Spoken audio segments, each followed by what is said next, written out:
Hello and welcome back to Expleo Explores with me, your host, Siobhán Smith. Welcome to episode 8. This series zooms in on the 9 success factors for business transformation. These were identified through data gathered from over 1,000 senior decision makers in Expleo's annual Business Transformation Index report. Thank you so much for the lovely feedback on the series so far. It's hard to believe we're down to our last 2 episodes in this series.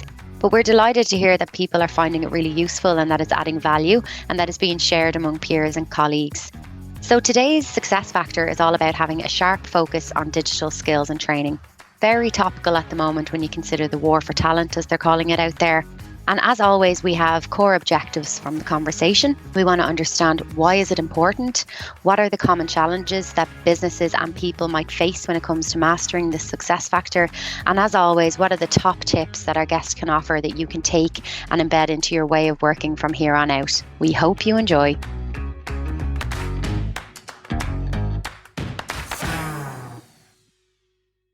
Kate Brady is the head of IFDS Europe. She is responsible for the IFDS Luxembourg and Ireland businesses and is also a director on the boards of these entities. IFDS, short for International Financial Data Services, is a joint venture organisation owned equally by State Street and SS&C. It was established in 2007 to deliver transfer agency and investor servicing solutions within the investment funds industry. In her role, Kate leads the European management team and drives the business from a strategic perspective, working with the shareholders on setting and executing strategy and with the clients on delivering value. Kate has previously held a number of leadership roles within the European business, including the role of Chief Operating Officer and Chief Administrative Officer.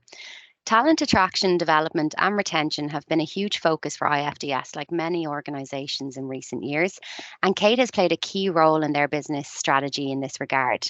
So that's why we're absolutely delighted to welcome Kate to the podcast today to talk about our next success factor, sharp focus on digital skills and training. Kate, you're very welcome to the podcast. Thank you very much, Siobhán. It's a pleasure to be here with you. Brilliant. So I think let's start at the top, okay? So 73% of firms that we surveyed in the Business Transformation Index report last year agreed that organizations had underinvested in the skills base of employees. So it might seem like a simple question, but I think it's a good place to start. Why do you think it's important for organizations to have a sharp focus on digital skills and training? Right, so look, let's start there, as you say, Siobhán, and before we do, maybe we'll just set the context that I'm going to respond, from an organizational strategy perspective. Why is this important across the board? Not just when a firm is undertaking a digital transformation program or has a specific initiative. We might get time to talk about the training environment within those programs, but for the context of the response, we're going to look at business strategy. And all business strategies are very dependent on the people element of that. And it's just the degree to which our environments are changing. I think that's what it boils down to. We have to be conscious that for all of us to be successful, our people are a significant contributing factor. And if we look, especially in the last few years, at the situation that all of our teams and members, and indeed ourselves, have been through, we've probably more than likely shifted significantly to work from home environments. And we're now probably managing the move to a hybrid environment. So for some, it's continuing to embrace that work from home environment, and for others, it's shifting closer to an office-based environment, and for lots, it's trying to find the balance in between. So that changing environment is hugely instrumental in why this particular subject has to stay front and central.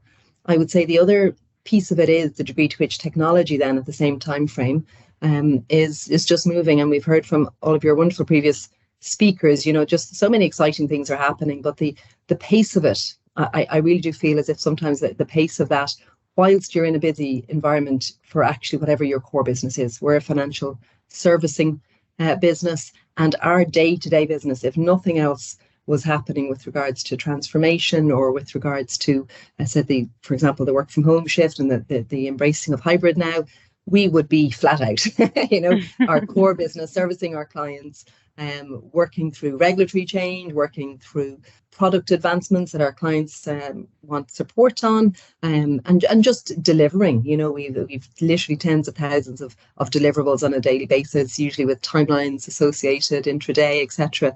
Large values, so it's all quite a busy environment. And so if you layer on then what you're expecting your people to cope with, being successful in meeting the client's expectations, making their deliverables, embracing new technology, perhaps in a new mode of working, it's incumbent on us to try and help them navigate that and prepare for what the future is going to look like, because this is only the tip of the iceberg and there's more to come.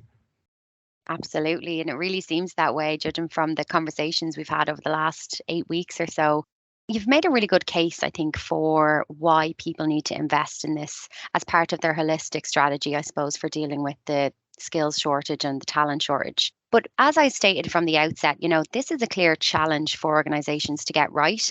What do you think the common challenges are that businesses face when it comes to investing in this area? It's probably worth starting with the fact that it is such a difficult thing to get right for some reason, and yet probably boils down to a couple of key elements. And as I said, I think one is just the prioritization of it amongst everything else, really trying to look to the future sufficiently to invest in the future, when often the here and now can be just so active and so many things going on. So that is one piece, and just trying to, and we've heard your previous speakers talk about the support of the board and the importance of linking to strategy and know where you're going. And I think that ties to it. You really do have to continue to look ahead and to continue to have your board and your senior teams really understanding the strategy for the business in the future and where it's going to be, to really create that imperative for appreciating that you will need to bring your people with you. And it's interesting, I think one of your previous speakers spoke about, the maybe the benefit of having new folks in that new world, and I think whilst there's great merit in always mixing up the skills and the experience of new folks and fresh insights, but invariably, certainly when I look at our business, the most in demand folks are what we would see as our SMEs, the folks that have been here a while, maybe done different roles, understand so much of how it all comes together. So, the process from A to Z, and so many stakeholders in the mix, and how one change can impact somebody else. And the deeper the understanding, and it's a complex environment, so the deeper the understanding of that, the richer the SME. But then the more in demand they are. Like, we literally, if we could clone our SMEs, because it's always the same names, I would say, when you look to start a new conversation and you're trying to understand what it might mean, people always want the same, those folks in the room to explain it to them. What could this mean? What's your thoughts on it? And so that kind of intellectual knowledge that's in the business is so important. And if you can take that group with you on this journey, and yes, add new skills and experience and outside voices and differences, but you need to try and have that mix, and you need to bring those folks with you. But they're often the ones that are most snowed under, so it's how to generate that environment that you're widening your SME pool base and you're achieving that right mix of old and new. This is it, because you need their skills at the moment and you need all of them all the time. But at the same time, if you don't free up some of their time to share that knowledge, you're kind of in a catch-22 situation. Indeed. The other big challenge at the moment is the war on talent. Again, if environments are generally finding it tight, maybe numbers of open positions or experience levels are not what you might ideally want, then it just becomes a little bit of a catch-22, I guess, to create the learning environment. And then you've the real challenge of what I've described at the outset in terms of the environment that people are in, so no longer can you just say, well, look, we'll grab everybody into a room and we'll do a demo, we'll do a classroom session, or you now have got folks who respond well to that type of environment, but maybe they're at home, or you have the folks who are in the office, but actually they're the YouTube generation, so they don't want to really sit in the classroom for an hour. They prefer the bite-sized knowledge transfer. And there's so many benefits to that, to be fair. I'm probably a late convert to the bite-sizing. It's called kind of the YouTube approach to training. But I can see how if you want to look back on something, or there's one piece of it that's relevant to you, and 6 days later or 6 weeks later you want to go back and do a refresh, the fact that it's broken down, it's short, it's 5 minutes here and there, it's maybe video accessible, etc. it's a real interesting time for the learning conversation, because I said there's just so many different ways of delivering and styles. Like we work with teams globally. So we have teams in India, in Hong Kong, in North America, and here in Europe. And so if you are creating content, or you're trying to bring people with you, actually there's great merit in having it, people being able to digest it in their own time and in their own way, because everybody's schedules will be different, so there's huge benefit there. But it can be challenging then. So there's some folk who just prefer the in-person engagement. And so, like most things, it's probably the mix. It's understanding your audience, understanding what will work best for them, and more than likely it'll be a combination of efforts that will have the best success. It's a really good point there, because we all learn differently, don't we? It's the same way some people can write their note with pen and paper, and other people type them all up or write them on an iPad. Everyone's a bit different, aren't they, in the way they learn. In your experience, is it harder to get board buy-in or senior management buy-in for investing in skills and upskilling and training for existing staff? Like, would their preference be to go externally and maybe bring in a partner to fill those skills gaps? Would that be one of the challenges that businesses face? I think it can be. I think it maybe depends on the context for the conversation. I would say generally there can be great support in that internal investment, and it's more of a concern about actually being able to free up that type of resource. And if you're into taking a large program, that one of the hardest decisions at the beginning could be to take your strongest folks out of their day job and put them into that environment. And actually that's the investment, and maybe they're the skills on at that point to help them be successful. Maybe they, they're an operational expert, but they don't have the technical knowledge, or vice versa. It's I think in some ways it's freeing folks up and just removing them from that environment, because it can often be just so, as I said, active day to day. But I do think the partner approach can work really well, and definitely, and we talk about the skills shortage, so certainly in terms of having as wide a variety as possible of sources of new skills and talent is really good, and the partner approach can certainly play a part there. But it's I would say again, it tends not to be all of one or another, and being open to all of them. I do think sourcing new skills and talent is again, it's vital. And I think we probably have a tradition, certainly in financial services, of having a narrower reach than is needed. And we are working hard at that, and we need to keep that up. And I would say in some ways we're much more open now than maybe when I started in financial services, which was 30 years ago, to that wider pool. But on the flip side, I actually think the wider pool maybe is less interested in financial services than we might like. And it's hard to make financial services attractive. It's a really exciting space. We're working in in our case, it's a very global environment, great multicultural elements, which is a piece I've always enjoyed.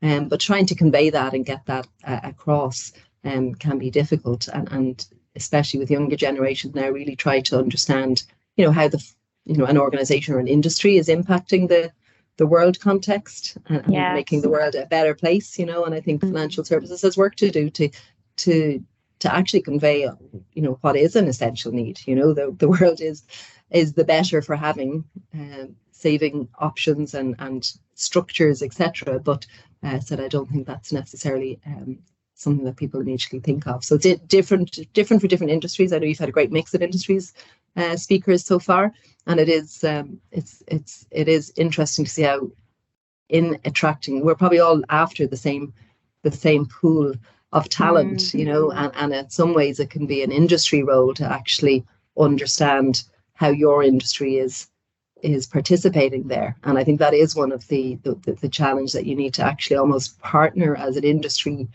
set of groups. And for example, in funds, we have an Irish funds industry here. Like that firm, that organization has been really helpful in allowing firms to come together and collectively try and say, okay, how do we convey the positives of our situation and what we can offer? And there's a lot of firms do great work in community projects or sponsorship, etc. But it doesn't probably, it's probably not the first thing people think of when they consider a role with a financial services firm. Yeah, and each sector tends to have like their kind of individual challenges, don't they? In attracting that staff, especially when, there's kind of shiny companies, as I like to call them, that seem to really have nailed that kind of illusion piece, to get people's attention. And actually speaking about the employee, I think it's important to kind of explore, in your experience, has there been challenges in relation to getting employee buy-in into upskilling programs, training programs, or is that a challenge you've experienced? Anything you can talk to in that area?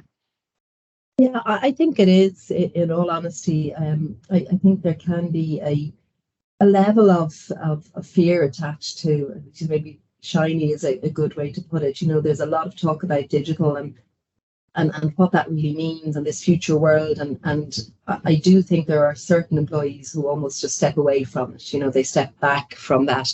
And in reality, there's no need to be afraid of it, but how do you convey that? And how do you actually link somebody's role today with the art of the possible, and I think that's where the real sweet spot comes. If the more folks that can engage and really understand, the boundaries now that are being pushed by technology, I think there's great opportunity to identify a lot more ways of recreating the business environment. And I think, again, one of your previous speakers said it, it's not just about let's automate this process as it looks today. Let's reimagine the process. And I think you sort of need that combination of both technical knowledge and business knowledge to come together to do that. And in some ways, I do think there's folks that almost are technophobe, maybe it's too strong, but techno fear, because it just feels quite daunting. There's so many buzzwords, so many opportunities, so much knowledge. Just the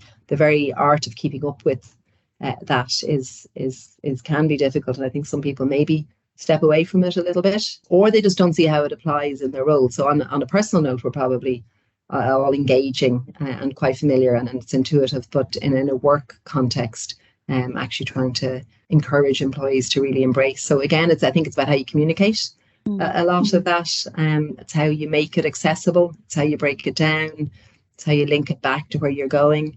It's how you show that there is still that role. Like, we would put a lot of effort into trying to communicate what we're about, what's important, what we're working on, the impacts of these things, the outcomes of things that we've concentrated on. So communication is huge. But to just really try and encourage folks then to engage with information. So, in our case, we make it available in a lot of different ways, but I think it takes active encouragement and a real link to, where the business is going and everybody's role in that, to really encourage people to truly engage, and like I said earlier, it's going to be different for different people, and you have to respect that, and you should actually run towards that, because again, it comes down to your cultural environment, isn't it? It's trying, how do you create that culture of a growth mindset, really is what you're after. You're after that organization where everybody's open to learning and accepting that they can change or they can learn. And it's not easily achieved, but it definitely needs to be a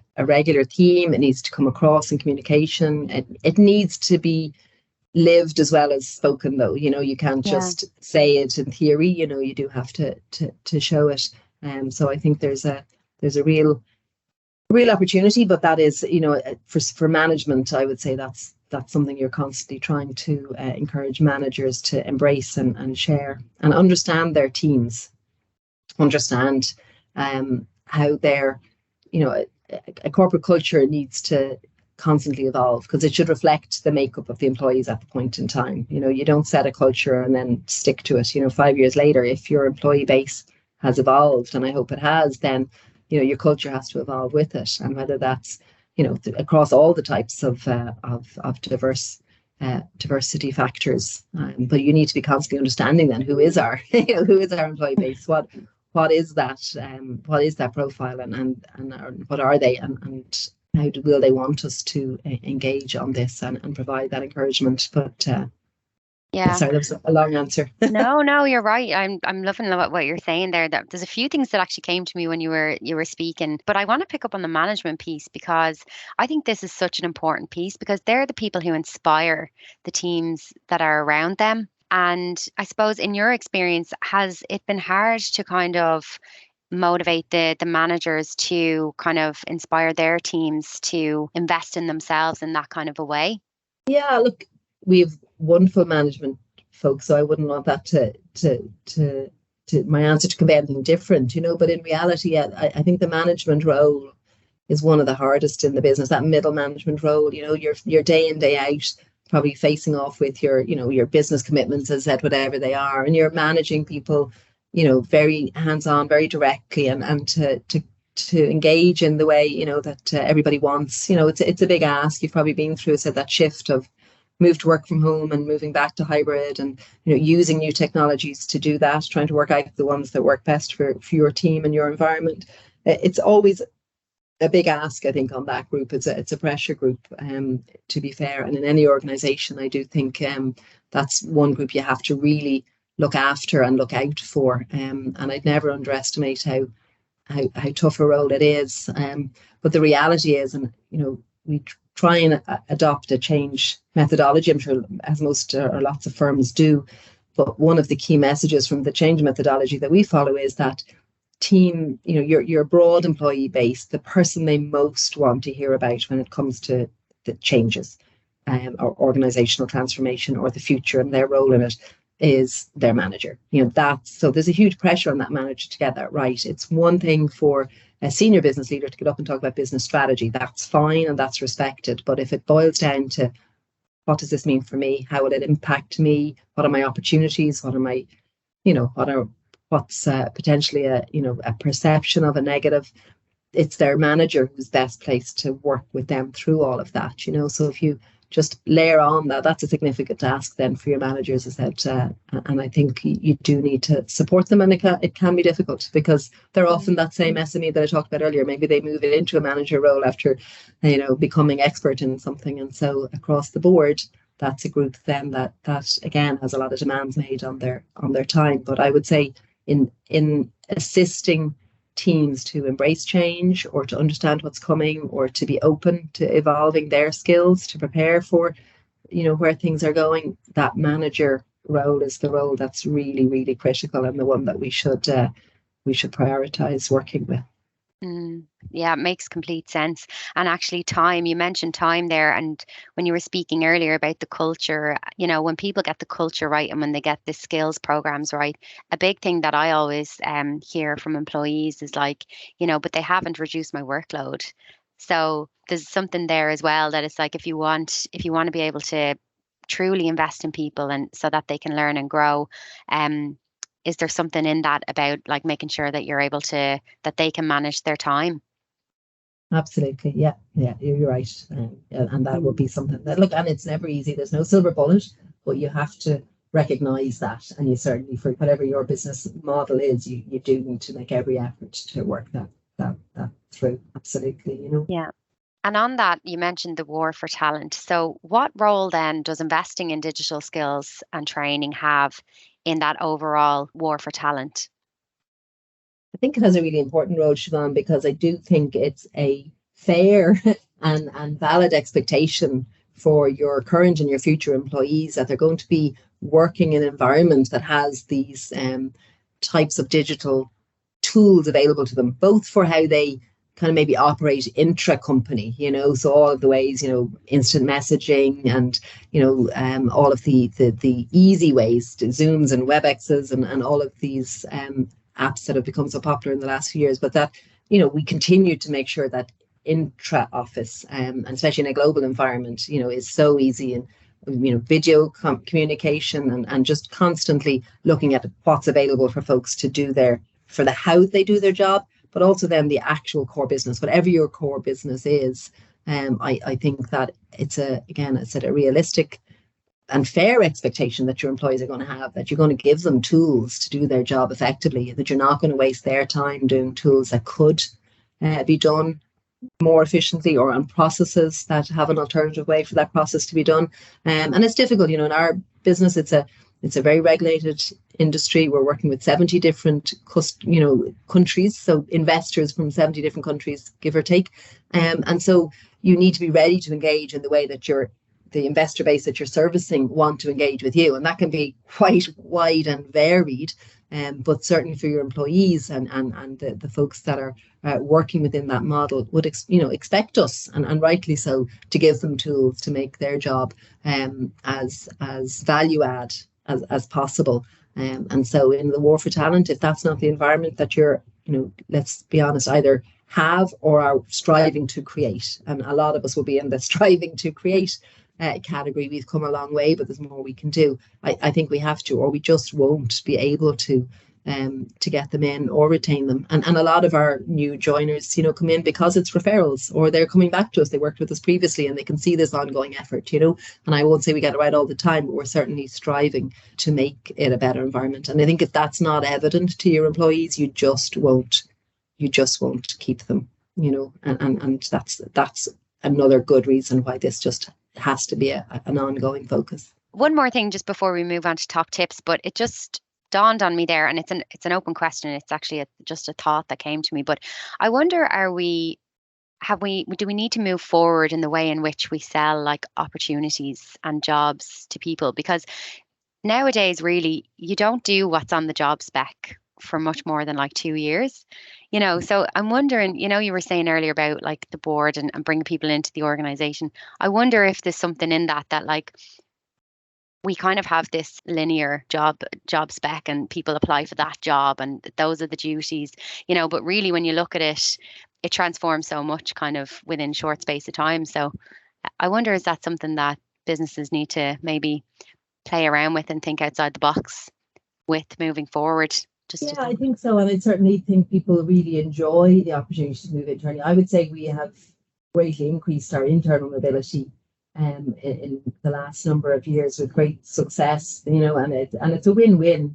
I'd always say I'd much prefer to see somebody, if they're ready for that change, getting the opportunity internally than considering it going external for it. It shouldn't be necessary if what they're looking for is just a different challenge, but they're happy in the environment, So I would say we're very supportive of that. And it's always a difficult one. It's easy now for me after 30 years to say the greater good and it's the organizational benefit, because you see it. I've seen people who ultimately, I call it the zigzag path through your career.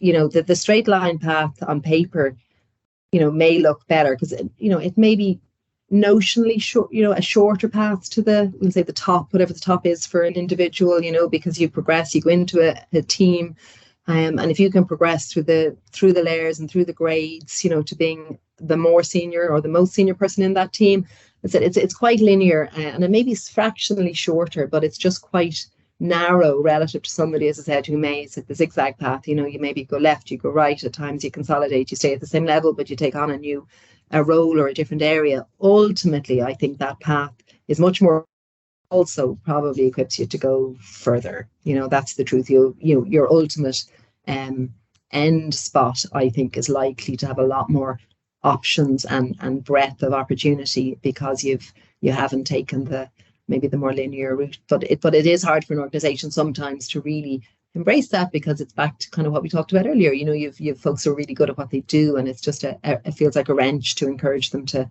maybe move elsewhere. But you just have to, I said, the greater good for the organization for sure is to provide that opportunity. Yeah, it's a really good point. And somebody described that to me before, that it's not a career ladder, it's a career jungle gym.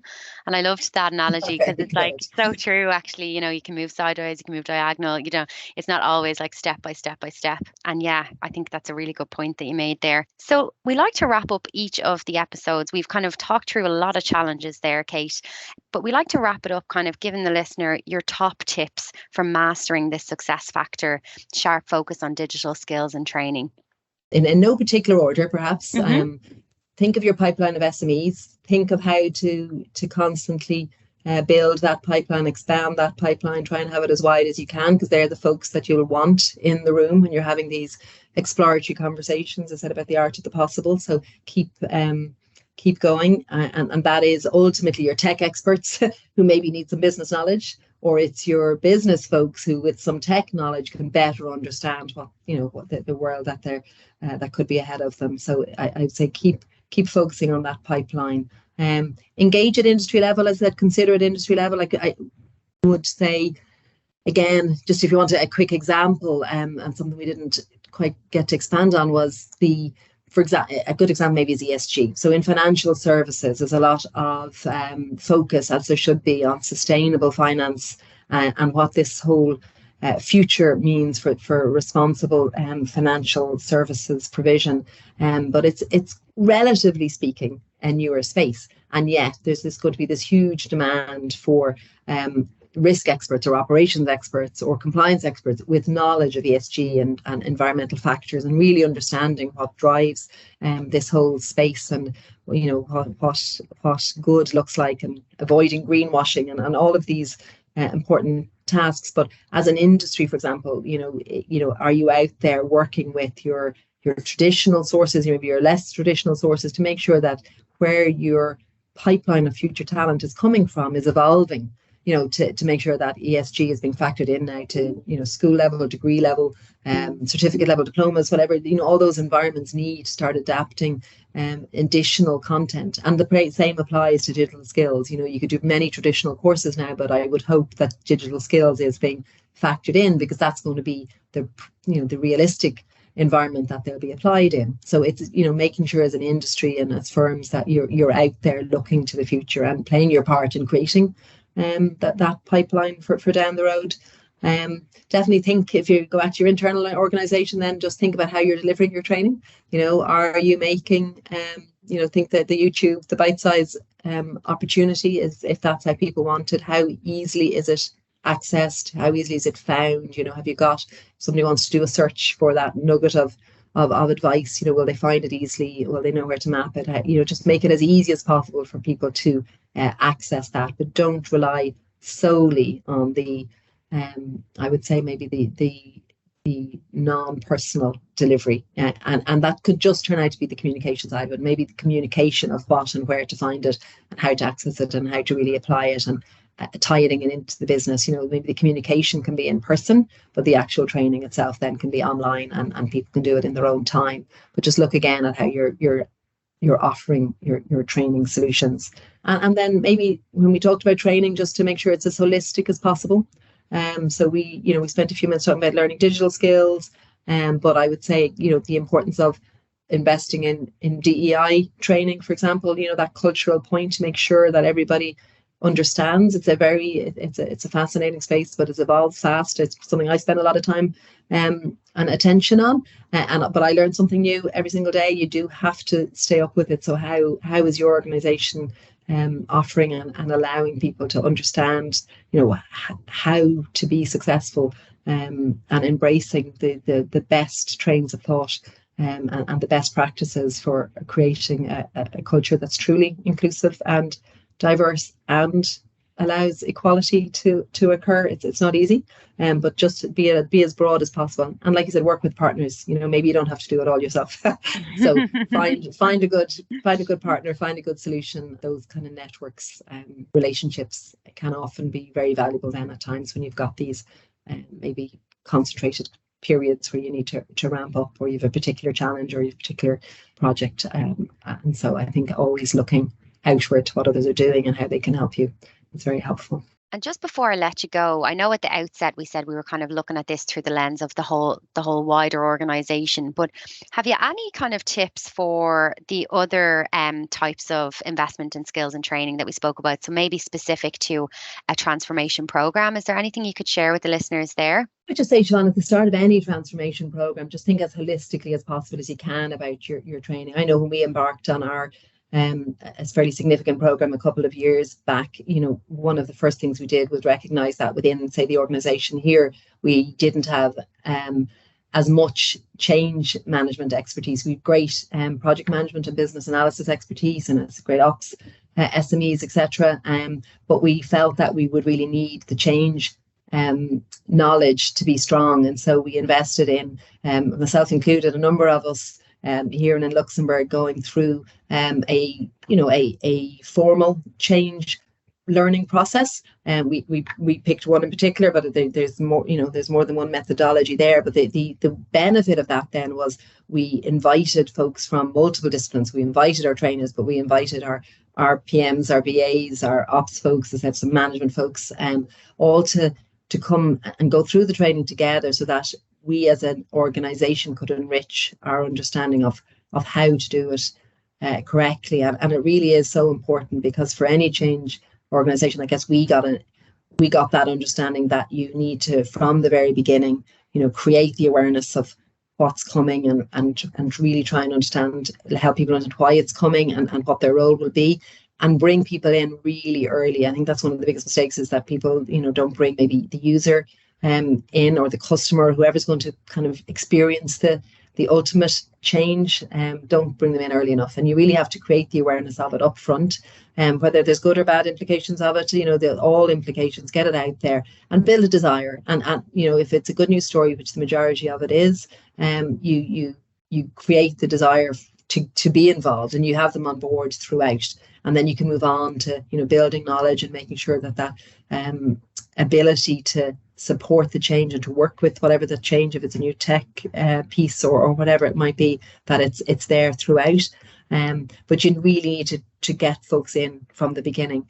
And I would say, don't forget then the final piece of that, which is to really measure how effective the change has been. Don't forget to go back and really make sure the change is reinforced and that people haven't, either inadvertently or deliberately, maybe switched back to old ways of working and old behaviours. It's more common than we might like to think that people actually revert and don't fully utilise. So if you want those full benefits that were talked about in previous sessions, and if you really want the adoption levels and the utilisation levels to be as high as they need to be to deliver what you've committed to delivering and the base on which you got your investment in the first place, you really need to make sure that your folks are really using and embracing the new process, the new tech, whatever the change was. But that all comes through understanding, for example, that change methodology more completely. So for us, that was an important element originally, to recognize that we had a gap and we needed to fill it. And I think for every firm, it's to just be as holistic as you can in looking at this training subject and make sure you're supporting, as I said, all aspects of what might be needed to flesh out your experience within the organisation. Brilliant. They're fantastic tips for the listeners. I think there's loads even I learned. I was jotting down a lot of notes there when you were talking. And look, this is going to continue to be a challenge for businesses, isn't it? Because it's a supply and demand thing at the moment. But if you can, like you say, use things like digital skills and training to kind of keep your staff and keep them motivated and keep them developing, then you're doing all right, up against the competition in the market. So thank you so much, Kate, for your time today. I've absolutely loved talking to you about this success factor, and I really appreciate your time. And have a great day. Thank you, Siobhán. It's been a pleasure. So that's a wrap for episode 8. Thank you so much to Kate Brady for her time and sharing her wisdom with us today. We hope you enjoyed the conversation. Thanks as always for tuning in to the Expleo Explorers podcast. You'll find the Business Transformation Index and the other podcasts in this series on our website. Just go to expleo.com/podcast. We'd love to hear from you. Let us know, are you enjoying the series? Is there anything you'd recommend for the future? You just do that online. Use the hashtag Expleo Explorers on social media. So next week, with a heavy heart, it is our last success factor in this series. And we very purposely set out to make this a 9-part series whereby we tackled a different topic every week. And we wanted to differentiate each of the episodes and add value. So we hope that we've achieved that. Please do let us know your thoughts. And we're finishing on quite a controversial topic, I suppose, for many. It's around quality assurance, and there's lots of interesting opinions and perspectives when it comes to how we integrate quality assurance into our transformation programs. So I'm really looking forward to sharing the insights on that topic with you. But in the meantime, have a great week.